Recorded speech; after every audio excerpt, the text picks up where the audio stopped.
The transport ship carrying Ambassador Sarah Chen and her team emerged from faster-than-light travel near the Nexus. The massive space station hung in the void like a small moon, glittering with lights from 1,000 docking ports. Ships of every imaginable design came and went, representing dozens of alien species that called the Galactic Council home. Sarah stood at the observation window, her hands clasped behind her back. She was 42 years old with sharp eyes and gray streaks in her black hair. Behind her, 3 other diplomats reviewed their notes in silence. They all knew what was at stake. Humanity's first real introduction to galactic civilization would happen today. The Nexus docking master granted them permission to land. As their ship settled into Bay 47, Sarah took a deep breath. "Remember," she told her team, "we smile, we listen, and we show them only what they need to see." The station's interior was breathtaking. Corridors stretched for miles, filled with beings that looked like they came from fever dreams. Tall creatures with 4 arms bargained with floating jellyfish-like aliens. Robots walked beside organic beings covered in feathers or scales or things Sarah had no name for. 2 guards met them at the entrance to the council chamber. They were Kavros, 7 feet tall with dark red scales and yellow eyes that looked at the humans like insects. The larger one bared his teeth in what might have been a smile. "The primitives have arrived," he said in a hissing voice. "Try not to embarrass yourselves." Sarah said nothing. She simply nodded politely and walked past them. The council chamber was enormous. 47 seats arranged in a circle, each one occupied by a representative from a different species. At the center was a raised platform where visitors could speak. The air smelled strange, a mixture of different atmospheres and technologies working to keep everyone alive in one shared space. High Prelate Tsar then of the Kavros Empire sat in the largest seat. His scales were darker than his guards, almost black, with scars running along his neck. He looked down at Sarah with barely hidden contempt.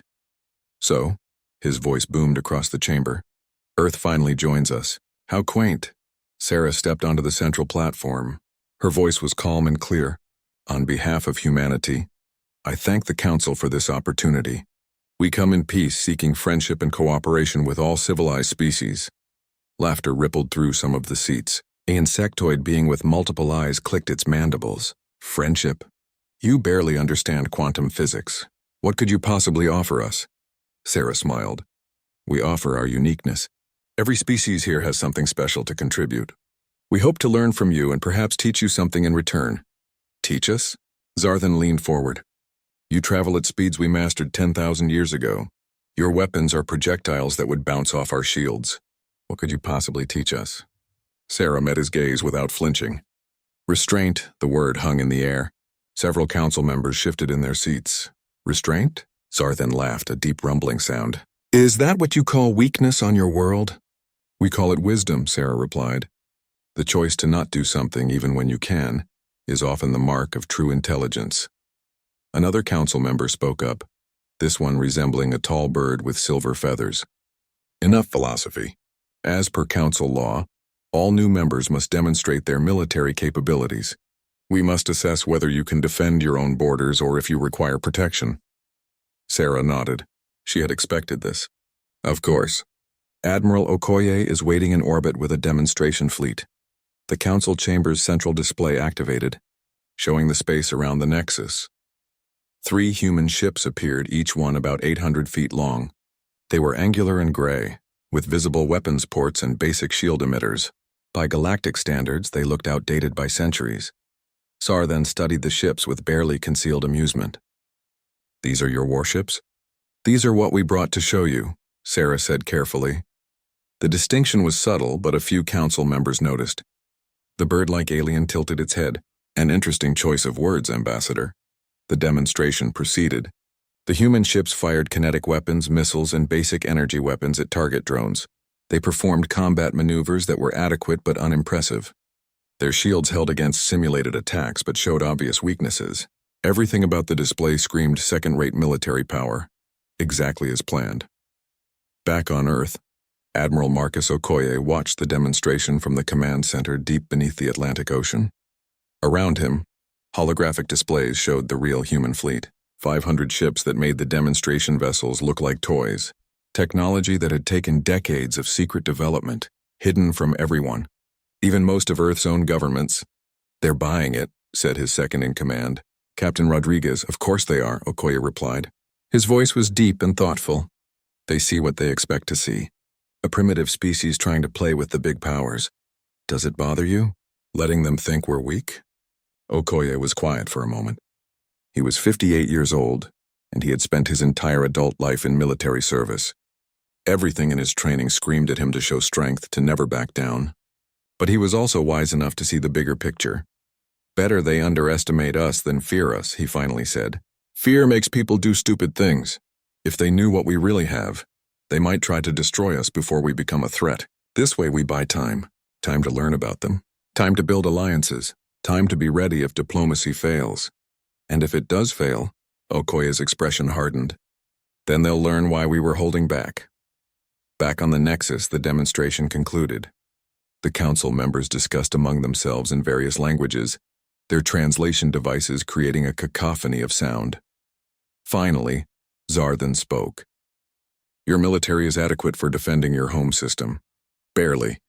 You are granted provisional council membership. You will pay the standard tribute, follow all council regulations, and accept that your voice in council matters will be limited until you prove yourselves worthy of full status. Sarah wanted to laugh. Tribute, limited voice, these were terms you used with conquered peoples, not equals. But she kept her face neutral. We accept these terms, she said. But I want to be clear about something. She looked around the chamber, meeting as many eyes as she could. What you have seen today is what we choose to show you. We are here for peace, for cooperation, for building something better together. But do not mistake our desire for peace as inability to defend ourselves. Do not mistake restraint for weakness. Zarthan's eyes narrowed. Is that a threat, little human? It's a warning, Sarah replied calmly. We hope you never need to understand the difference. The High Prelate laughed, and many council members joined him. They thought it was the desperate bluster of a weak species trying to save face. Only a few of the older, wiser council members stayed silent. They had seen many species rise and fall over the centuries, and they knew that the most dangerous beings were often the ones who seemed harmless. Sarah and her team left the council chamber with their heads high. They had accomplished their mission. Earth was now part of the galactic community. The mask was in place. Now they could only hope that the mask would never need to come off. But in her heart, Sarah knew the truth. She had studied history. She knew what happened when arrogance met restraint, when cruelty pushed too far against patience. She knew that warnings, no matter how clear, were often ignored until it was too late. The reckoning had not begun, but its seeds had been planted. 15 years changed everything and nothing at all. Ambassador Sarah Chen looked older now.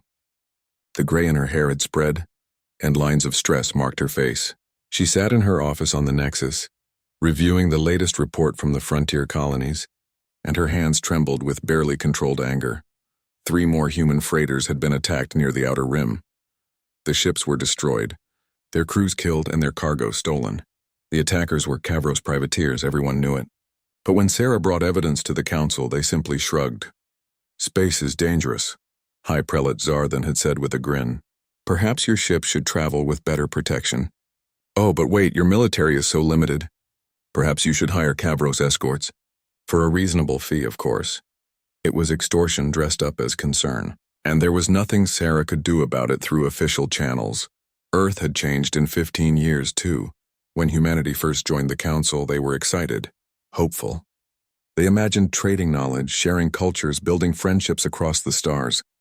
Instead, they found a galaxy that treated them like servants. The council imposed trade restrictions on human goods. Earth's manufactured items were subject to tariffs that made them non-competitive. Human colonies were denied access to certain regions of space because older council members claimed historical rights. When humans protested unfair treatment, they were reminded of their provisional status and told to be grateful for what they had. And always, always, there was the tribute. Every year, Earth had to send resources, technology, and wealth to the Council. It was supposedly to fund shared infrastructure and defense. In reality, it was a tax on being the newest and weakest member. Sarah's assistant, David Park, entered the office with fresh coffee. He was 30 years old now, having started as a junior diplomat when Earth first joined the Council. He had watched his idealism slowly drain away year by year. Another rejection, he said, putting a datapad on Sarah's desk. The council denied our petition to investigate the freighter attacks. Same as last time. Sarah closed her eyes. Did Tsar then give a reason? He said the evidence was insufficient and that humans were probably staging the attacks themselves for sympathy. Of course he did. Sarah took a sip of coffee. It was terrible. Made from recycled station water, but it was familiar. Small comforts mattered out here. Ambassador, David said carefully. Some of the junior diplomats are asking questions. They want to know why we keep taking this. They've heard rumors about military projects back home. They're asking if the rumors are true. Sarah looked at him steadily. What rumors? That we're not as weak as we appear. That we've been building something in secret. That all of this submission is an act. And what do you think, David? He was quiet for a moment. I think we've been warning them for 15 years. I think every time they push us, you tell them they're making a mistake. And I think they keep laughing. So either we really are helpless or we're the most patient people in the galaxy. Sarah smiled grimly. Patience is a human virtue. But even patience has limits. On Earth, Admiral Okoye stood in the command center, now relocated to a facility on the dark side of the moon. Around him, holographic displays showed the progress of Project Reckoning. That was what they called it, though the name was classified at the highest levels. 500 warships had become 700. The technology had advanced beyond anything the Council possessed. Quantum entanglement weapons that could strike targets across light years instantly. Singularity drives that made ships move faster than anything in known space. Nanite swarms that could disassemble enemy vessels at the molecular level. AI systems that could predict enemy movements before they happened. And the gravity lances, Okoye's personal favorite. Weapons that could create temporary black holes and crush entire fleets. Admiral, Captain Rodriguez approached him. She was a colonel now, promoted for her work on the tactical network systems. We just received word from New Harmony Colony. They're detecting unusual ship movements in their sector. New Harmony was one of Earth's newest colonies. 50,000 people, mostly families, living on a beautiful world with purple oceans and 3 moons. It was far from Earth, far from protection. Okoye felt his stomach tighten. What kind of ships? Tellurian Combine Battle Group. 20 warships moving directly toward the colony. The Tellurian Combine was an insectoid species that controlled much of the galactic trade networks. They were allies of the Kavros Empire and had been pushing for humans to be expelled from the Council entirely. They claimed humanity was bad for business. Mobilize the 6th Fleet, Okoye ordered. Quantum jump, maximum speed. I want them at New Harmony in 4 hours. Sir, if we reveal our jump capabilities, I don't care. Get our people there now. But 4 hours was too long. The Tellurian attack was swift and brutal. They bombarded New Harmony's main settlement from orbit, claiming it was a response to illegal colonization of Combine claimed space. The fact that the Combine had made no such claim until that morning was conveniently ignored. When the 6th Fleet arrived, the bombardment was over. 3,000 civilians were dead. The settlement was rubble. Survivors huddled in emergency shelters, traumatized and terrified. Admiral Okoye stood on the bridge of the flagship, looking at the devastation on the main screen. His jaw was clenched so tight it hurt. Around him, the bridge crew was silent. Many were crying. Sir, the communications officer said quietly, we're receiving a transmission from the Tellurian battle group. They say this was a lesson. They say humanity needs to learn its place. Okoye wanted to give the order right then. Unleash everything. Show them what human weapons could do. Turn their fleet into debris and make them understand the mistake they had made. But he couldn't. Not yet. Not without authorization. Take us back to Earth, he said, his voice hollow. We need to report to the Council of Nations. Sarah Chen received the news while in the council chamber. She was in the middle of a routine session when the message came through on her private communicator. She read it once, then again, unable to process the words. New Harmony, 3,000 dead. A lesson. She stood up slowly. The council members noticed and turned to look at her. Sarah walked to the center platform, her legs moving automatically. Humanity has suffered an attack, she said. Her voice was shaking, but whether from grief or rage she could not tell. The Tellurian Combine has bombarded one of our colonies. 3,000 civilians are dead. Men, women, children. Tsar then leaned back in his seat. How unfortunate. Perhaps your colonists should be more careful about where they settle. It was an unprovoked attack on an unarmed civilian population, Sarah said. Each word came out like a knife. This is a war crime by any definition. War crime? A Tellurian representative clicked its mandibles.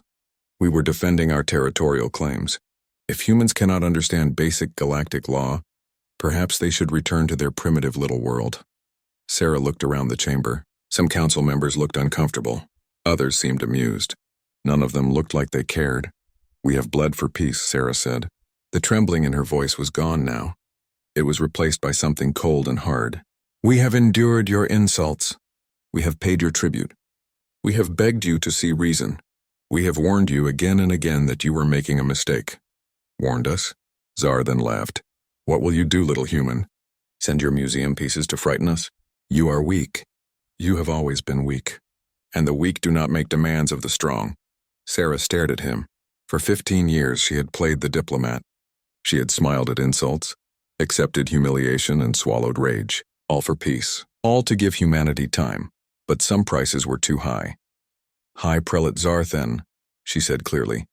I want to be absolutely clear. This is humanity's final warning. Stop these attacks. Make reparations. Treat us as equals. Or face consequences beyond your comprehension. The chamber erupted in laughter.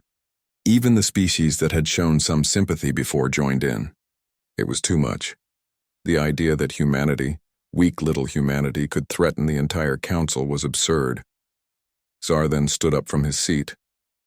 I have a better idea, Ambassador. Earth will submit completely to council authority. You will dissolve your colonial ventures. You will double your tribute. You will accept military oversight from Kavros forces, or the council will vote to remove humanity from galactic space entirely, by force if necessary. You have 1 week to comply, he continued. Refuse and we will show you what real power looks like. Sarah looked at him for a long moment. Then she gathered her datapads and turned to leave. Where are you going? Zar then demanded. We are not finished. Sarah stopped at the entrance to the chamber. She looked back over her shoulder. Yes, we are, she said. We're done talking. We're done warning you. We're done begging. You've made your choice. She walked out, her team following behind her. Within hours, every human diplomat on the Nexus had packed their belongings and returned to Earth. The embassies were empty. The communication channels went silent. On Earth, the Council of Nations met in emergency session. They reviewed the evidence. They debated for exactly 4 hours. Then they voted. The message was sent to Admiral Okoye in a single word: unleashed. High Prelate Zar then stood in the command center of the Kavros flagship Eternal Dominion, watching his fleet assemble. 2,000 warships from 7 different species, all united under one purpose: the complete subjugation of humanity. It was the largest military force assembled in 3 centuries. Ship after ship emerged from faster-than-light travel, filling the void with weapons and power. Kavros dreadnoughts, Tellurian swarm ships, Vorak carriers, and more. Each one was a masterpiece of destruction, built over thousands of years of galactic warfare. It's beautiful, said War Master Krell, Zarthen's second in command. The humans will see this fleet and surrender immediately. There is no other rational choice. Zarthen nodded, his yellow eyes gleaming with satisfaction. Send the scouts ahead.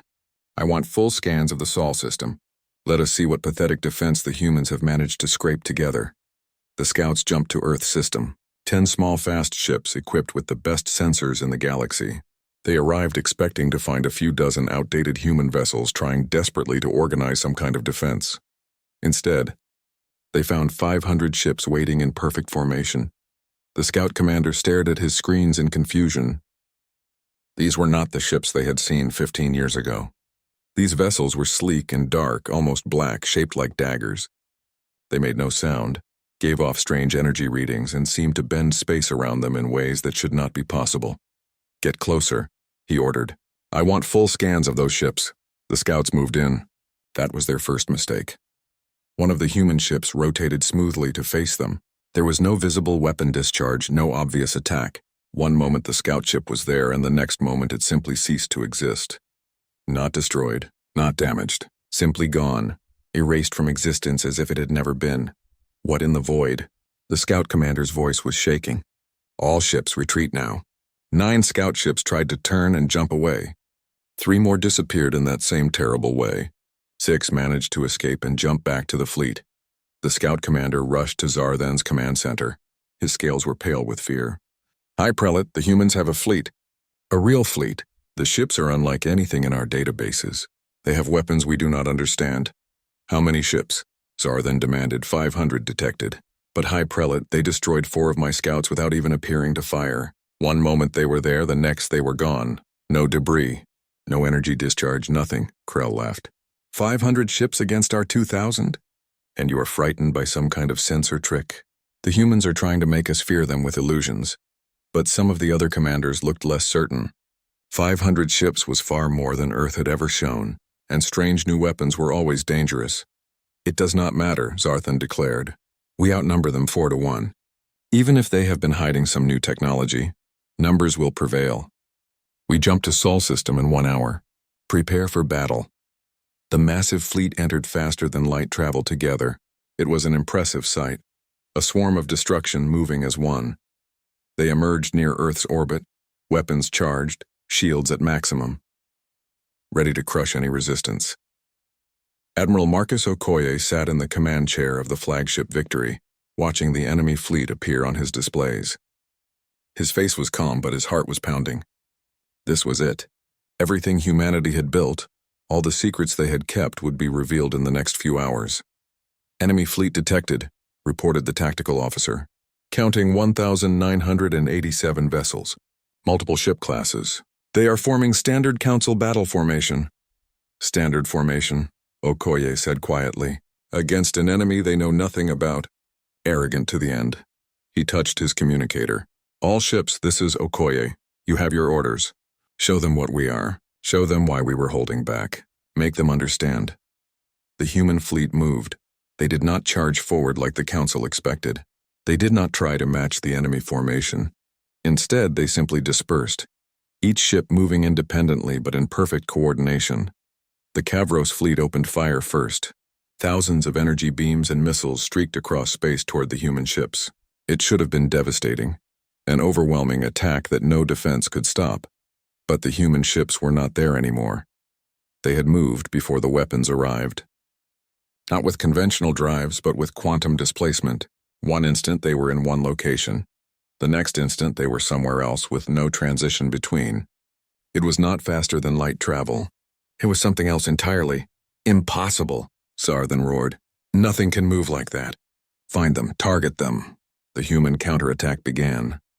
From the Victory, strange silver spheres launched into space. They looked harmless, about the size of a basketball. But when they reached the Kavros fleet, they bloomed open like flowers, each one releasing billions of nanites.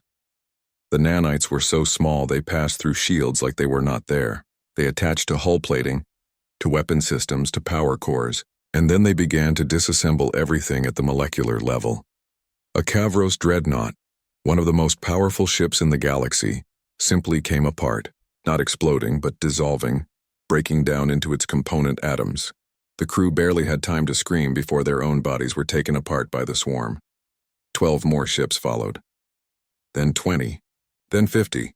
"Deploy counter-nanites," Krell shouted. "Electromagnetic pulses! Stop them." But the human nanites were adaptive. Every defense the Council used they evolved around in seconds. AI systems far beyond anything the galaxy possessed guided each microscopic machine, making decisions faster than organic minds could comprehend. And that was only one weapon. Another human ship fired what looked like a simple energy beam. But when it hit a Tellurian carrier, the ship did not explode. Instead, it collapsed inward, crushing down into a point of infinite density. A temporary black hole lasting only seconds but long enough to devour the entire vessel and everything around it. Gravity lances. They called them gravity lances.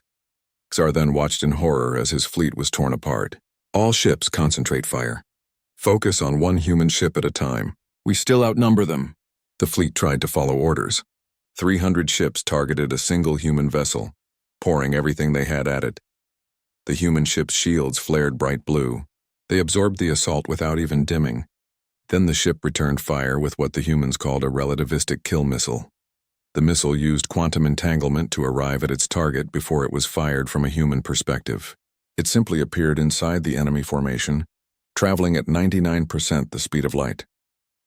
When it hit, it released energy equivalent to a small star going supernova. The explosion took out 67 ships in an instant. The battle lasted 4 hours. In that time, the Council fleet learned true fear. They learned that the outdated vessels Earth had shown them 15 years ago were museum pieces, obsolete technology kept just for display. They learned that humanity had been developing weapons in secret for decades. They learned that every warning the humans had given was not bluster or desperation, but genuine attempts to avoid this exact moment. And they learned far too late that restraint was not weakness. Of the nearly 2,000 ships that entered Sol system, only 73 escaped. The rest were destroyed or captured. Thousands of alien crew members died. Others surrendered and were taken prisoner, treated with more mercy than they had shown New Harmony. Admiral Okoye broadcast a message across all galactic channels. His face appeared on screens throughout Council space, from the Nexus to the farthest colonies. This is Admiral Marcus Okoye of the Earth Defense Fleet. For 15 years, humanity has pleaded for peace. We endured your insults. We paid your tribute. We accepted humiliation. And we warned you. We warned you over and over that you were making a terrible mistake. His voice hardened. You did not listen. You attacked our colonies. You killed our civilians. You declared war on people who only wanted to live in peace. So now you face the consequences. This fleet you have seen today is what we are capable of. These weapons are what we were hiding. We did not hide them because we were afraid. We hid them because we were trying to avoid this exact outcome. We were giving you every chance to choose peace, but you chose war, and now you will learn what humanity looks like when we stop holding back. On the Nexus, the remaining council members watched the broadcast in stunned silence. The species that had mocked humanity 15 years ago could not speak. They had just witnessed the most advanced military force in the galaxy destroy an overwhelming fleet without losing a single ship. Ambassador Chen's words echoed in their memories. Do not mistake restraint for weakness. High Prelate Tsar then sat in his damaged flagship as it limped away from Sol system. His perfect scales were scratched and burned. His eyes, which had always looked at others with contempt, now held only shock. How? He whispered. How did we not know? War Master Krell, bleeding from a head wound, answered quietly. They told us. They warned us. We just did not believe them. Tsar then thought of Ambassador Chen standing in the council chamber trying so hard for peace. He thought of all the times humans had been insulted, exploited, attacked. And he thought of how patient they had been. That patience was gone now. The reckoning had begun, and nothing in the galaxy would ever be the same. The galaxy held its breath after the Battle of Sol. News of the human victory spread like fire across every inhabited system. 2,000 ships destroyed by 500, weapons that seemed to break the laws of physics. A species that had seemed primitive, revealing technology centuries ahead of anything the Council possessed. But High Prelate Tsar then was not finished. Humiliated and enraged, he returned to Kavros Prime and began rallying his forces. The Kavros Empire was old and vast, with resources spanning hundreds of systems. 2,000 ships were merely the vanguard. He could assemble much more. They had the advantage of surprise, he told his war council. They ambushed us in their home system where they had prepared every advantage. But they cannot defend everywhere at once. We will strike their colonies, force them to spread their fleet thin, and crush them with sheer numbers. The Tellurian Combine agreed. They had lost face and profits in the battle, and the insectoid leaders wanted revenge. The Vorak Confederation, the Gen Collective, and 3 other council species joined the coalition. Together they represented nearly a third of galactic military power. This is a war of extinction now, Tsar then declared in a council session. Only 20 species remained in the council now. The others had quietly withdrawn, unwilling to fight humans. Earth must be destroyed completely. Their species must be erased, or none of us will ever be safe again. But humanity was done waiting for attacks to come. Admiral Okoye stood in the command center on Luna, surrounded by holographic displays showing the entire galaxy. His staff had grown, filled with younger officers who had trained their whole lives for this moment. We have been defensive for 15 years, he said, playing the victim, hoping that reason would prevail. But you cannot reason with beings who see you as inferior, so we will teach them a lesson they will never forget. Captain Rodriguez, now a full admiral herself, pulled up tactical displays. We have confirmed military targets across Kavros, Tellurian, and Vorak space. The question is how hard we hit them. We hit them hard enough that they cannot recover, Okoye said flatly. Hard enough that every other species in the galaxy thinks twice before threatening Earth. But we remain precise. Military targets only. We are not butchers. Sir, they attacked our civilians at New Harmony, which is why we will not become like them. Okoye's voice was firm. We show the galaxy what a civilized species looks like even in war. That is how we win not just the battle, but the peace that follows. The human offensive began 3 days after the Battle of Saw. The first target was a Tellurian military complex. In the Outer Rim, it was a massive facility where the Combine built their swarm ships, protected by orbital defense platforms and a home fleet of 200 vessels. The Tellurians detected the human fleet approaching and scrambled to defend. 200 ships rose to meet 50 human vessels. The defenders were confident. Even with superior technology, they still had numbers. The battle lasted 37 minutes. Human ships moved through the Tellurian fleet like sharks through schools of fish. Their quantum displacement drives made them impossible to predict or target effectively. Their weapons were surgical, destroying enemy ships with single shots. And most terrifying of all, their AI tactical systems coordinated every ship into a perfect whole, making decisions and adjustments faster than any organic command structure could manage. When it was over, the Tellurian home fleet was destroyed. Not a single human ship was lost. The military complex was disabled, its manufacturing capabilities offline, and humanity broadcast their message across all channels. This facility has been neutralized. The workers inside are unharmed. We targeted only military capabilities. Surrender and you will be treated fairly. Continue fighting, and we will continue winning. The message sent shockwaves across the galaxy. Humanity was not just winning. They were winning perfectly. High Prelate Tsar then refused to surrender. Instead, he became more desperate. The Kavros Empire had one weapon they had never used, a weapon so terrible that galactic law forbade its creation: stellar collapse weapons. Devices that could destabilize a star and cause it to go supernova, destroying everything in the system. Tsar then authorized their use against human colony worlds. Ambassador Sarah Chen received intelligence about the weapons from a surprising source. A member of the council, a being called Speaker Ven from the Alari Collective, sent a secret communication. Ambassador Chen, the message read, I must break my oath of neutrality to warn you. Zarthan has activated stellar collapse weapons targeting 3 of your colonies, Redfern, New Shanghai, and Hope's Landing. The weapons will detonate within 48 hours. I am ashamed that my civilization stood by while this happened. Please forgive us and please stop him. Sarah felt ice in her veins. 3 colonies, nearly 200,000 people, and 48 hours to save them. She sent the intelligence to Admiral Okoye immediately. Okoye gathered his command staff. Can we stop the weapons? Not if they are already in place and activated, Rodriguez said. The stellar collapse process is quantum locked. Even if we destroy the devices, the reaction will continue. Then we evacuate the colonies. Admiral, evacuating 200,000 people in 48 hours is impossible. Our transport capacity, make it possible. Okoye's fist slammed on the table. I will not lose more civilians. Deploy every transport ship we have. Commandeer civilian vessels if necessary. And send our fastest ships to Kavros Prime now. The next 48 hours were chaos. Human transport ships jumped in and out of the 3 targeted systems, pulling people off planets as fast as physically possible. Mothers grabbed children. Elderly people were carried aboard by soldiers. Pets were stuffed into carriers. Everything else was left behind. They saved 187,000 people. 13,000 could not be evacuated in time. The stars collapsed. 3 human colonies, 3 beautiful worlds that people had called home, were consumed by supernovas. The deaths were instant at least. Small mercy in an act of monstrous cruelty. Admiral Okoye watched the readings as the stars died. 13,000 people. 13,000 faces he would never know. 13,000 lives snuffed out because one arrogant leader could not accept defeat.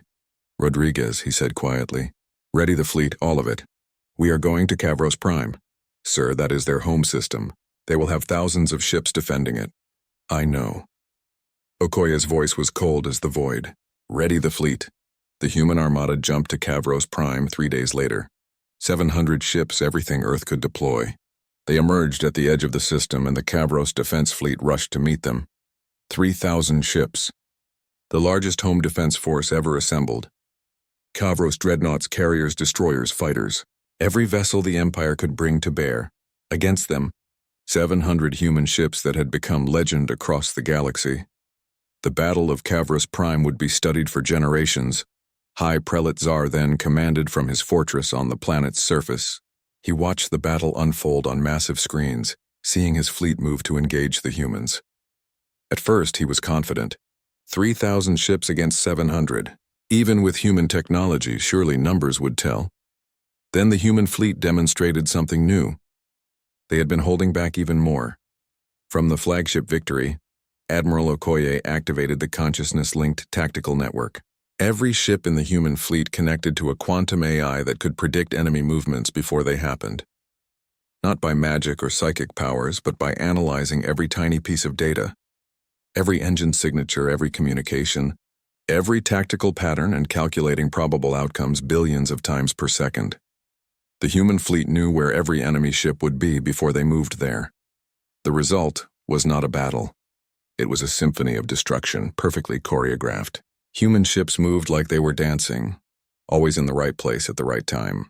They targeted weak points with impossible precision. They coordinated across the entire fleet without needing verbal commands, and they were merciless. Kavros ships exploded by the dozens, then by the hundreds. The defenders tried every tactic they knew. They tried overwhelming single targets. They tried flanking maneuvers. They tried kamikaze runs. Nothing worked. The humans anticipated everything and countered perfectly. In 72 hours of continuous fighting, the Kavros defense fleet was destroyed. 3,000 ships reduced to debris. The orbital defense platforms were disabled, and the human fleet took up positions above Kavros Prime. Their weapons pointed at the planet below. Tsar then stood in his fortress, surrounded by his war council. Outside, the sky was filled with human ships. His empire, the great Kavros Empire that had dominated this region of space for 10,000 years, was defeated. Admiral Okoye's face appeared on every screen across the planet. High Prelate Tsar then, Okoye said, his voice carrying to billions of Kavros civilians. Your fleet is destroyed. Your military is broken. You used weapons of mass destruction against civilian populations.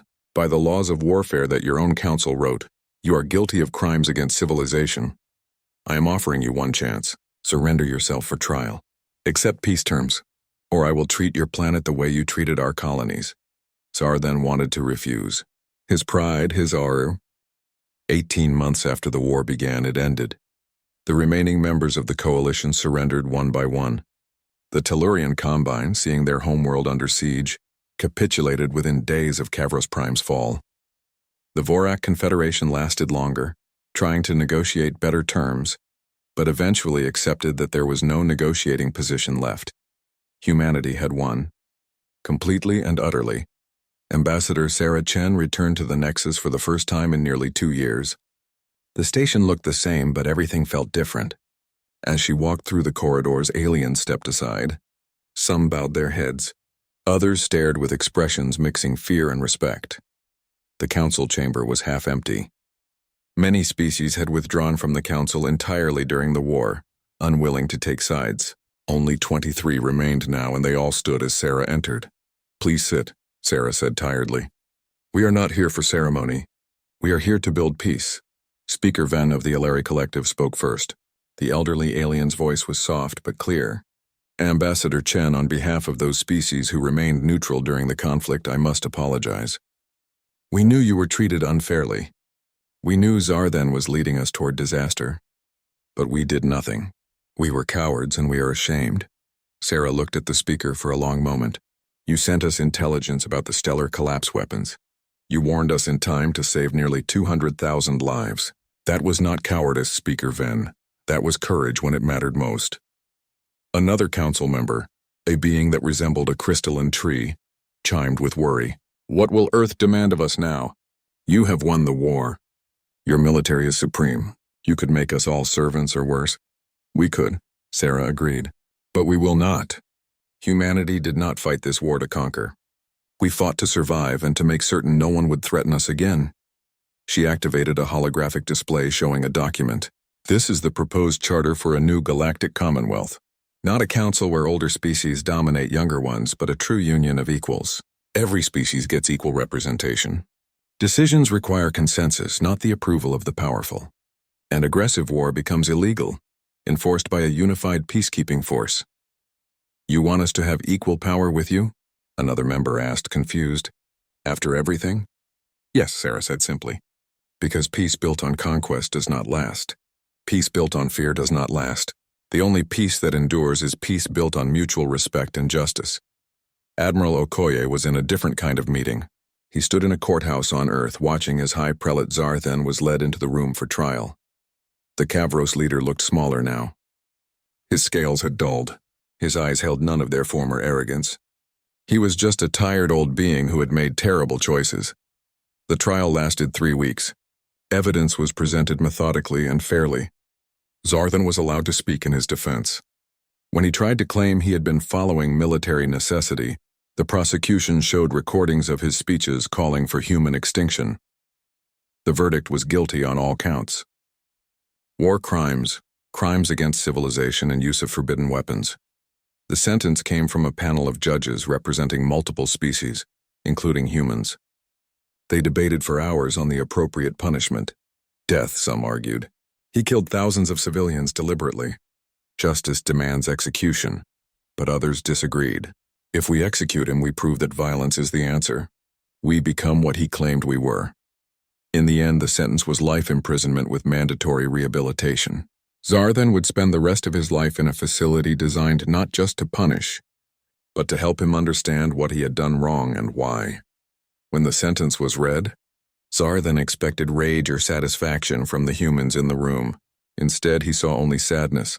Admiral Okoye spoke to him privately before he was taken away. "Do you understand yet?" Okoye asked. "Understand what?" Zarthan's voice was bitter. "That you defeated me?" "No." Okoye shook his head. "That we never wanted to defeat you. We wanted to be your friends. We came to the galaxy hoping to learn and share and build something beautiful together. You made us into warriors, High Prelate. Every human who died, every ship we built, every weapon we created was because you and your allies forced us to defend ourselves." "You were always warriors," Zarthan spat. "You simply hid it. We were always capable of being warriors," Okoye corrected. "Every species is, but being capable of violence and choosing violence are very different things. We chose restraint. We chose patience. We chose peace until you left us no choice. That is the lesson you failed to learn." Zarthan was silent for a long time. Then quietly, "I saw your soldiers giving food to my people after the siege.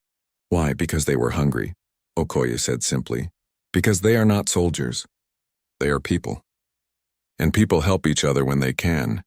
It would take years for Zarthan to truly understand, but in that moment, the first seed of comprehension was planted. The war reparations were unusual by galactic standards. Yes, the defeated species had to pay compensation to human colonies that were attacked, but Earth also invested heavily in rebuilding what the war had destroyed. Kavros Prime received humanitarian aid. Medical supplies, food, infrastructure assistance. Human engineers helped repair damage from the siege. Human doctors treated wounded Kavros civilians. "Why are they helping us?" a young Kavros asked his teacher. "We tried to kill them." The teacher, an old Kavros who had watched the whole war, thought carefully before answering. "Because they are showing us what they tried to tell us all along. That strength is not just the ability to destroy, but the choice not to. They are teaching us what a truly advanced civilization looks like." Within 2 years, the Galactic Commonwealth was established. 47 species joined, including all the original council members plus several new ones. The headquarters remained on the Nexus, but the structure was completely different. Ambassador Sarah Chen was elected as the first Commonwealth Secretary, chosen by the vote of all member species. In her acceptance speech, she was careful to acknowledge the past while looking toward the future. "We have all made mistakes," she said. "Humanity included. We hid our capabilities out of fear, and that secrecy bred distrust. We should have been more open, more willing to trust that others would see reason. Perhaps if we had been honest from the beginning, this war could have been avoided. But we cannot change the past. We can only build a better future." A future where no species fears another, where disputes are resolved through dialogue, not destruction, where the strong protect the weak instead of exploiting them. This is not humanity's commonwealth. This is our commonwealth. All of us together. Admiral Okoye addressed the Earth Defense Fleet in a ceremony on Luna. Half of the warships were being decommissioned. They were no longer needed. You have served with honor, he told the assembled crews. You were ready to die to protect humanity, and thank the universe most of you did not have to. Now we enter a new phase. Some of you will remain in the Commonwealth Peacekeeping Force. Others will return to civilian life. All of you will be remembered as the generation that secured our place in the galaxy. He paused, looking out at the young faces. But I want you to remember one thing. Victory in war is necessary sometimes, but the real victory is in how you behave after the war. Show mercy, show compassion, teach others what you have learned. That is how we truly win. 25 years after the war ended, a new species made first contact with the Commonwealth. They were called the Zanari, a reptilian species from the far side of the galaxy. They approached with caution, broadcasting peaceful intentions but clearly nervous. The Commonwealth sent an ambassador to greet them. It was a human, a young woman named Michelle Torres who had been a child during the war. Welcome, she said warmly. We are the Galactic Commonwealth. We are a union of equals, dedicated to peace and mutual prosperity. What brings you to us? The Zanari captain looked around nervously at the Commonwealth fleet that had come to escort them safely to the Nexus. The ships were clearly powerful, built with technology beyond anything the Zanari had. We heard stories, the captain said, stories of humans, that you destroyed thousands of ships in a great war, that you have weapons that can erase stars.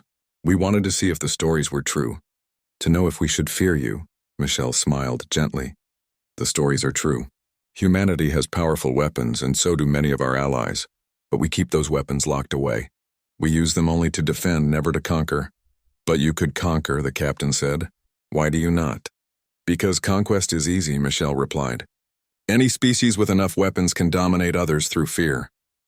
But building something together, creating a civilization where everyone contributes and everyone benefits, that is hard. That requires patience, wisdom, and restraint. She gestured to the diverse crew on her ship. Humans, Kavros, Tellurians, Vorak, Alari, and a dozen other species working side by side. We learned that lesson the hard way. We tried to avoid war and failed. But we also learned that how you win matters as much as winning. We showed mercy when we could have shown vengeance, and that choice made all the difference. The Zanari captain was quiet, processing this. Then, we would like to learn more about your Commonwealth. Perhaps join if you will have us.